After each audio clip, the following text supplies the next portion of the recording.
objetivo es valorar la afectación de meniscos y regiones parameniscales. La posición del paciente es en decúbito supino. Posición del examinador es homolateralmente a la rodilla. Colocamos el pulgar en la interlínea articular lateral y el resto de los dedos en la interlínea articular meniscal.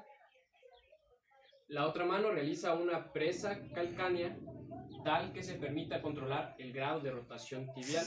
La ejecución es realizar una flexión máxima de rodilla. Se efectúan rotaciones externas en ambos sentidos. La maniobra puede repetirse a distintos grados de flexión, conservando siempre el componente rotacional. Entonces la prueba nos dice que se generan rotaciones externas e internas. Los hallazgos positivos para esta prueba es la aparición de un chasquido o un resalte articular audible o palpable, en ocasiones dolorosos. Es compatible con un desgarro meniscal, probablemente de la localización posterior. De Apley, el objetivo es valorar la afectación de meniscos y regiones parameniscales. La posición del paciente es en decúbito prono con la rodilla en flexión de 90 grados. Tiembla, pues. Posición del examinador es del lado de la rodilla a estudiar. Fijamos el segmento del músculo con una rodilla sobre la cara posterior del tercio inferior y con una mano apresa el retropié y con la otra agarra el tercio medio inferior de la pierna. Okay. La ejecución de esta prueba es: el examinador realiza una presión descendente sobre la pierna. Manteniendo esta presión, se practica la rotación en ambos sentidos.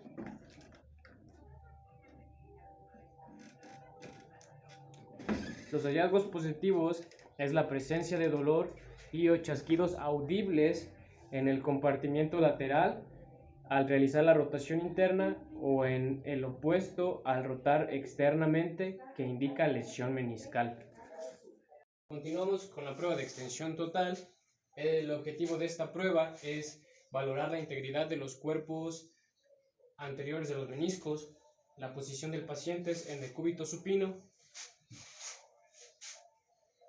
La posición del examinador es semisentado sobre la mesa. En este caso no podemos sentarnos por la mesa, que es muy pequeña. Con la pierna apoyada sobre el hombro más próximo al sujeto y con ambas manos sobre la cara anterior del tercio inferior del muslo. La ejecución de esta es que a través de los puntos de apoyo y a merced de un empuje vertical descendente que efectuaremos con las manos, se obtendrá una extensión forzada de la rodilla. ¿Ok? Los hallazgos positivos de esta prueba es la aparición de dolor selectivo en la porción anterior de la interlínea articular, que indica una afección de los cuerpos meniscales anteriores. Continuaremos con la prueba de Lachman. El objetivo de esta prueba es estudiar la integridad del ligamento cruzado anterior.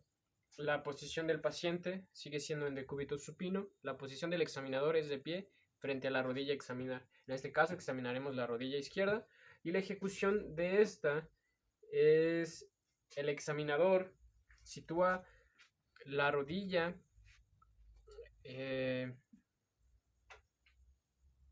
una extensión completa con unos 15 grados de flexión, con la mano craneal sobre la cara anterior del tercio inferior del muslo. La estabilizaremos el fémur, mientras que con la otra aplicaremos una presión firme, cuya finalidad es la de producir un desplazamiento anterior de la tibia. Entonces sujetamos para estabilizar y con la otra haremos una fuerza en sentido anterior.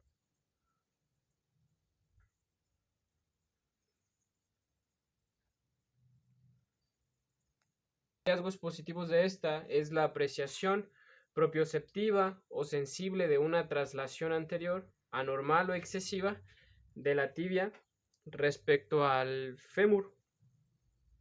Continuaremos con la prueba de cajón posterior.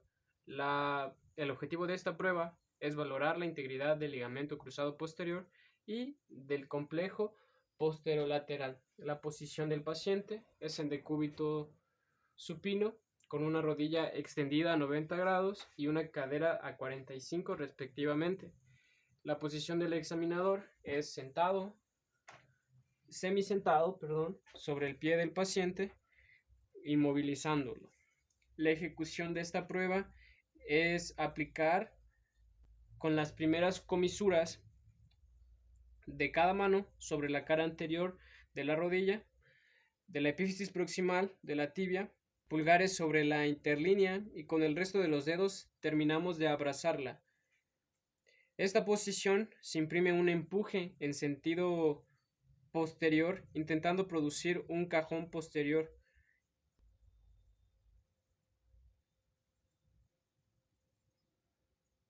Los hallazgos positivos es una excesiva traslación posterior del extremo proximal de la tibia respecto al fémur. Continuaremos con la prueba de cajón anterior.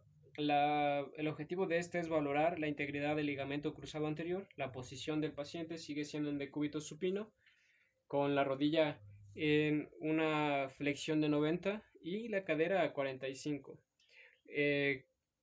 Seguimos semisentados sobre el pie del sujeto, inmovilizando la pierna. La ejecución es la de abrazar con ambas manos la epífisis proximal tibial, situando los pulgares sobre la cara anterior de la interlínea para sentir el grado de desplazamiento anterior o el aumento del escalón femorotibial. Inducimos una traslación anterior de la tibia en posición neutra de la rodilla. Tomamos nuestras manos sobre la epífisis proximal de la tibia y hacemos una traslación en sentido anterior. Los hallazgos positivos de esta son la apreciación de un desplazamiento anterior excesivo del extremo proximal de la tibia respecto a los cóndilos femorales. La prueba activa del cajón. Esta prueba es para valorar la competencia del ligamento cruzado anterior. La posición del paciente es en decúbito supino, con la cadera flexionada en 45 grados y la rodilla en una flexión de 90. El pie tiene que estar sobre la mesa. La posición del examinador es de pie a la lateral del paciente, frente a la rodilla. Se inclina hacia adelante para situar los ojos a la altura de la rodilla.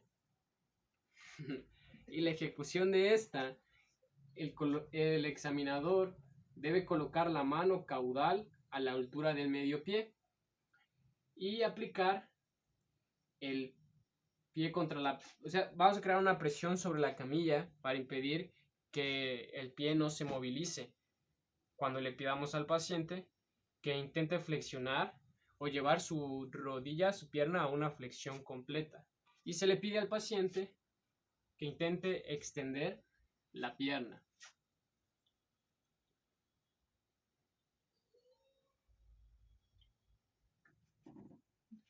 Descanse. Los hallazgos positivos es la apreciación de un ligero desplazamiento anterior de la tibia.